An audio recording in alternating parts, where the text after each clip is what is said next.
یہ جو اسرائیل پہ ایران کے حملے کا خدشہ ہے، اگر فرض کریں خدا نہ خواستہ یہ حملہ ہو جاتا ہے، اس سے آپ یہ نہیں سمجھتے کہ پاکستان کے لیے بڑی مسائل پیدا ہو جائیں گے؟ ہمارے آرمی چیف امریکہ کا دورہ کرنے والے ہیں اور امریکی جرنیل آج کل ہماری بڑی تعریفیں کرتے ہیں، تو ہمارے لیے تو بڑی مشکل نہیں ہو جائے گی؟ امیر صاحب، مشکل جو ہے وہ ہماری جو آپ کہہ رہے ہیں، میں اس حوالے سے نہیں مشکل کروں گا.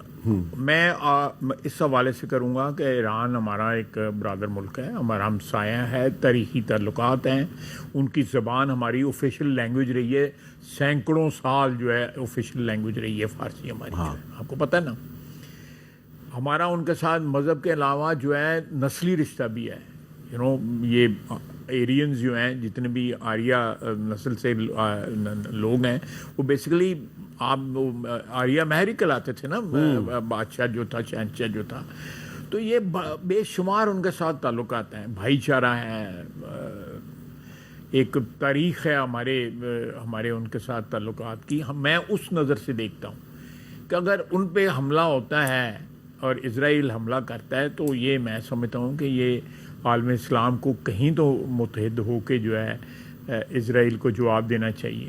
میں کل ایک ماں نے اپنے بچے کو، جوان بچے کو سینے سے لگایا ہوا تھا، اور وہ کہہ رہی تھی اس کو کہ میرا بیٹا، مجھے تم پہ فخر ہے، تم قیامت والے دن تم نے مجھے سرخرو کر دیا ہے. بڑا حوصلہ چاہیے یہ الفاظ کہنے کے لیے.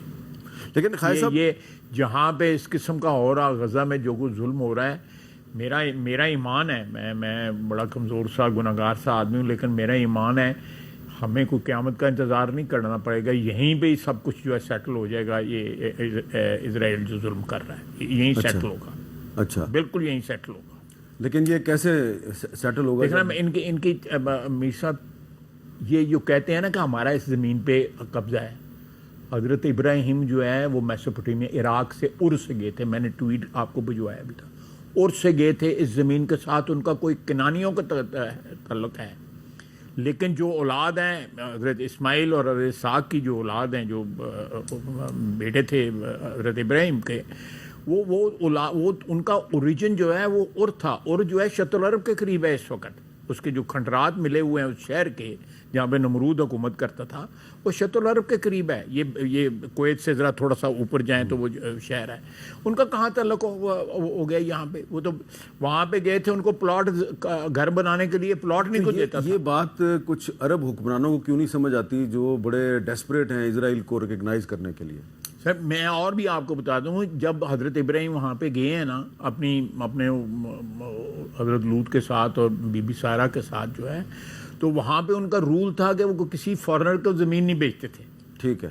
They made an exception. یہ میں بائبل سے کوٹ کر رہا ہوں. انہوں نے کہا میں سجورنر، یعنی میں مسافر ہوں، تو مجھے کچھ رہنے کے لیے جگہ دی جائے. تو انہوں نے ایکسیپشن کی. وہ دنیا کی تاریخ جو ہے، بنی نوع انسان کی تاریخ میں پہلا کانٹریکٹ تھا، سیل کانٹریکٹ جو تھا پہلا، جو انہوں نے سائن کیا کہ یہ شخص جو ہے فارنر ہے اور یہ زمین کے لیے کرتا ہے، ہم اس کے لیے ایکسیپشن کر رہے ہیں زمین. تو وہ فارنر تھے، وہ یہاں سے ہجرت کر کے، نمرود کی سلطنت سے ہجرت کر کے کنانیوں کی سلطنت میں وہاں پہ گئے ہوئے تھے. اس لیے ادھر یہ کنانیوں کا جو ہے، کنانی بھی سیمیٹک تھے، آج ایتھوپین بھی سیمیٹک تھے، جو ہٹائٹ تھے وہ بھی سیمیٹک تھے. اتنی زیادہ نسلیں ہیں سیمیٹک. وہ سیمیٹک کے لفظ کے اوپر بھی انہوں نے، یہودیوں نے قبضہ کر لیا ہوا ہے کہ اور کوئی سیمیٹک نہیں، ہم ہی سیمیٹک ہیں. اور ان کو کوئی گالی دے، وہ کہتے ہیں جی اینٹی سیمیٹزم ہے. عربوں کو گالی دے، وہ اینٹی سیمیٹزم نہیں ہے.